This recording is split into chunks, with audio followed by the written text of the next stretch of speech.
வணக்கங்களே, கடவுள் அருள் டிவி நேயர்களுக்கு லக்ஷ்மி நாராயண் அன்பு வணக்கங்கள். இப்போ நம்ம பார்க்க போகிறது வார ராசி பலன் 9ஆம் தேதியிலேருந்து 15ஆம் தேதி வரை எப்படி இருக்க போதான்னு பார்க்க போகிறோம். ஸோ எப்போதுமே சொல்கிறதாங்க, லக்னத்துக்கு பாருங்கள்.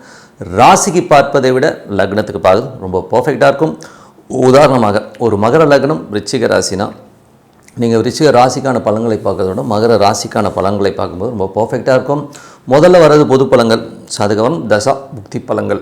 உங்களுக்கு ஜாதகத்தில் என்ன தசா புக்தி அந்தரங்கள் வருதோ அதை நீங்கள் நோட் பண்ணி வச்சு அதை மிங்கிள் பண்ணி பார்க்கணும், ரொம்ப பர்ஃபெக்டாக இருக்கும். வீடியோட எண்டில் டிப் ஆஃப் த வீக் இருக்குது, மறக்காமல் பாருங்கள். மகர ராசி. ஸோ மகர ராசிக்கு வந்து பார்த்தீங்கன்னா உங்களது ராசியாதிபதி சனி. சனி வந்து பார்த்திங்கன்னா உங்களுக்கு வந்து என்ன மாதிரி விஷயங்களை கொண்டு வரும்போது, சனி வந்து இப்போ 3ல் இருக்கார். 3ல் உள்ள சனி வந்து சிறப்பான ஒரு முன்னேற்றங்களையும் பெரிய முயற்சிகளையும் ஏற்படுத்துறதுக்கான வாய்ப்புலாம் ரொம்ப நல்லாயிருக்கு. அவர் சுயசாரத்தில் போகும்போது ஒரு ஆட்சி பெற்ற பலத்தை கண்டிப்பாக கொடுத்துருவார். மற்றபடி வந்து பார்த்திங்கன்னா என்றைக்குமே 2ஆம் அதிபதி 3லும் நம்ம அறியாமல் நம்மளை ஒரு சில பேர் வாட்ச் பண்ணுறது, கொஞ்சம் கண்காணிக்கிற மாதிரியான விஷயங்களாக இருக்கும். கொஞ்சம் கேர்ஃபுல்லாக இருந்துக்கணும்.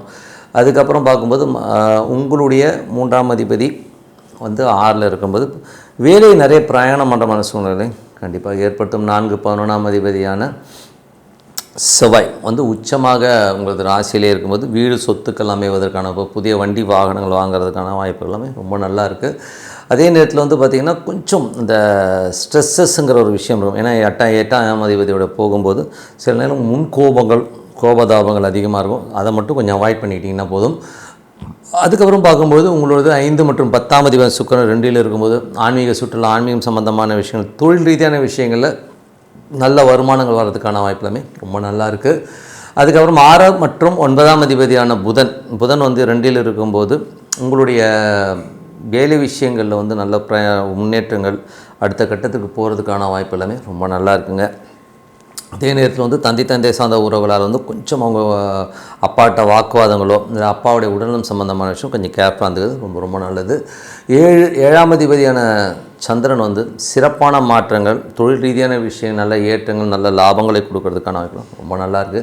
8ஆம் அதிபதியான சூரியன் உங்களுக்கு வந்து பார்த்திங்கன்னா ராசியிலே இருக்கும்போது சில நேரங்களில் வந்து முன்கோபத்தால் சில ராங் டெசிஷன் எடுப்பீங்க. ஸோ அதனால் முன்கோபத்தை தடுத்துட்டு எதாக இருந்தாலும் கொஞ்சம் டைம் எடுத்து பண்ணுறது ரொம்ப ரொம்ப நல்லது. அதுக்கப்புறம் உங்களுக்கு 10ஆம் அதிபதியான சுக்கிரன் உங்களுக்கு 2லும் தொழில் ரீதியான விஷயம், நல்ல ஏற்றங்களையும் லாபங்களையும் கொடுக்கறதுக்கான வாய்ப்பு எல்லாமே ரொம்ப நல்லா இருக்குங்க.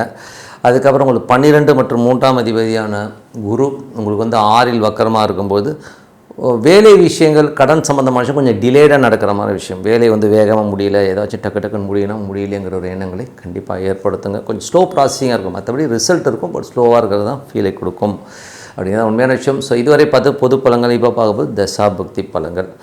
மகர லக்னமாக இருந்து சூரியன் தசாபுக்தி வந்தவர்கள். சூரியன் வந்து 8ஆம் அதிபதி ராசியில் இருக்கும்போது நம்மகிட்ட கொஞ்சம் நெகட்டிவிட்டியான ஃபீலிங் இருக்கும், தேவையில்லாத கோபங்கள். ஏன்னா சூரியன் செவ்வாய் ஒன்றா இருக்கும்போது தேவையில்லாத எமோஷன்ஸையோ கோபங்களையும் ஏற்படுத்துறதுக்கான வாய்ப்பு கொஞ்சம் கவனமாக இருக்கணும். மகர லக்னமாக வந்து சந்திரன் தசாபத்தினா சந்திரன் வந்து 7ஆம் அதிபதியான சந்திரன் உங்களுக்கு சிறப்பான பலன்கள், நல்ல ஏற்றங்கள், நல்ல லாபங்களையும் கொடுக்கறதுக்கான வாய்ப்பு இந்த வார்த்தை அற்புதமாக இருக்குது.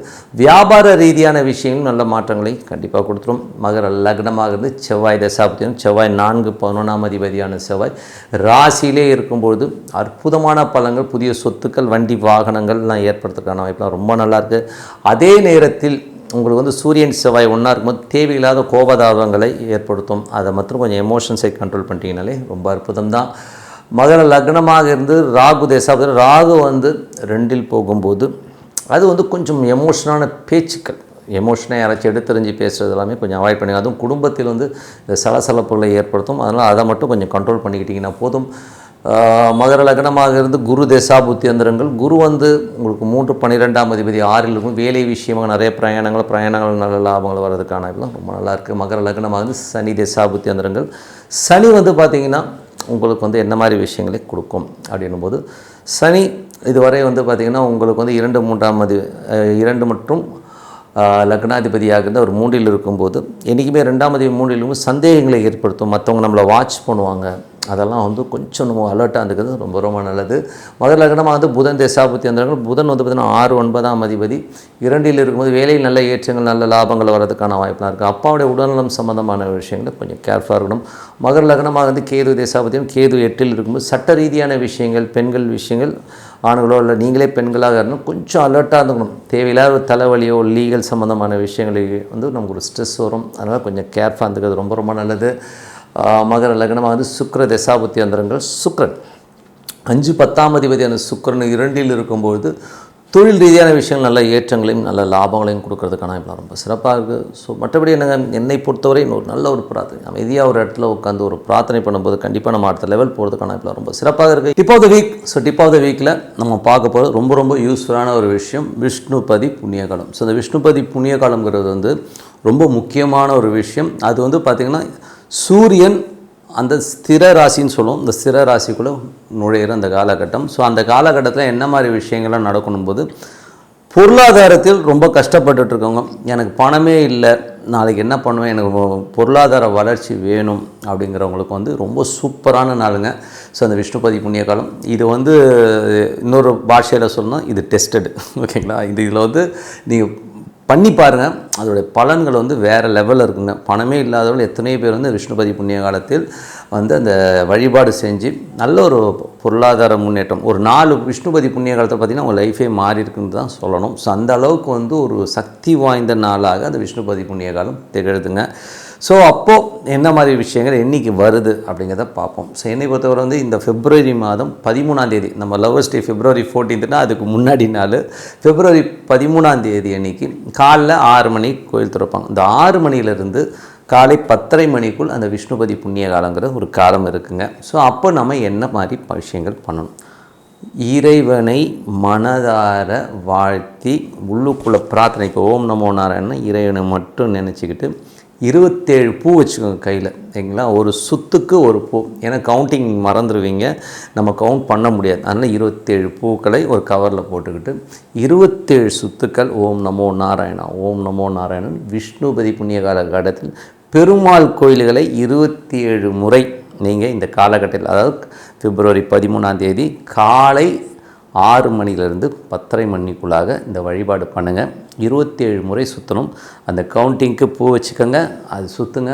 சுற்றும்போது பக்கத்தில் இந்த ஊர்கதை பேசுகிறது, எதிர் வீட்டில் என்ன சமைச்சான்னு சொல்கிறது இதெல்லாம் விட்டுட்டு கேங் சேர்த்து போனாலும் சுற்றும் போது இறைவனை மட்டும் அந்த 27 சுற்றுற வரை ஓம் நமோ நாராயணா ஓம் நமோ நாராயண் மனதார இறைவனை பிரார்த்தனை பண்ணிக்கிட்டு அப்படி சுற்றிட்டு வாங்க. அப்படி சுற்றிட்டு வந்தால் என்ன மாதிரி விஷயங்கள் வரும் அப்படின்னும் போது பெரிய ஒரு பொருளாதார வளர்ச்சி. பெரிய பொருளாதார வளர்ச்சினா நம்ம வந்து சுத்தமாக ரொம்ப கஷ்டத்தில் இருக்கோம், பணம் நிற்கவே மாட்டேன், இந்த பேங்க் பேலன்ஸ் இல்லைன்றவங்களுக்கு கண்டிப்பாக அந்த ஒரு பொருளாதாரத்தில் ஒரு பெரிய ஏற்றங்களை கொடுக்குற ஒரு காலமாக இருக்குங்க. ஸோ அதனால் மிஸ் பண்ணிடாதீங்க. எல்லோருக்குமே மிஸ் பண்ணாத ஒரு நாள் என்னென்னா, இப்போ திருப்பியும் சொல்கிறேன், February மாதம் 13ஆம் தேதி காலை 6 மணிலேருந்து 10:30 மணிக்குள்ளாக 27 முறை அது சுற்றுங்க. அற்புதமான பலன்கள் கண்டிப்பாக கிடைக்குங்க. ஸோ மிஸ் பண்ணிடுறாங்கன்னு சொல்லிட்டு உங்களிடம் விடைபெறுவது உங்கள் லக்ஷ்மி நாராயணன். நன்றி, வணக்கம். கடவுள் அருள் டிவியை பார்த்தமைக்கு நன்றிகள். மேலும் இது போன்ற தகவல்களை தெரிந்து கொள்ள கடவுள் அருள் டிவியை சப்ஸ்கிரைப் செய்யுங்கள். மறக்காமல் பெல் ஐக்கானை கிளிக் செய்யுங்கள்.